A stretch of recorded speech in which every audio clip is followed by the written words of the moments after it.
Nekateri so svoje grobove že uredili, nekateri nagrobne aranžmaje še izbirajo. Stavimo pajkovke in pol to čopek tako vzame ikebano, ikebano pa tako, da še pol en cajt stoji, da je pol. Nič kaj posebnega vsako leto, eno je ikebano, eni drugi pa šopek naredijo. Nič kaj posebnega. Jaz bom verjetno se odločila za kakšne manjše ikebane pa šopek, ne. Ker če cel let skrbiš, zakaj bi se samo zdaj 1. november pa ne vem kaj delalo. Verjetno sem pa za te nagrobne, ko so v steglinah, ne, te odločila to.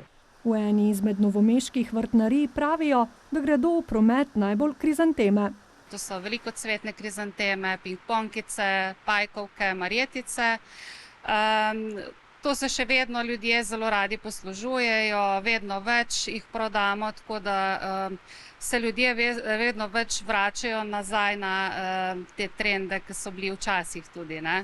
Vedno več je povpraševanja po svežem cvetju, tudi po suhem, vse manj pa po umetnem. Glede na napovedi deževnega vremena svetujejo: lahko vse cvetje damo gor, tako vrtnice kot gerbare, zdrži pa sigurno dlje časa krizantemca, ki nam je na grobu lahko tudi po 3 tedne do 1 meseca, in pa tudi suho cvetje, ki nam res drži kar nekaj mesecev. Poleg nagrobnih aranžmajev ljudje povprašujejo tudi po lončnih krizantemah, mačehah in ostalih jesenskih zasaditvah.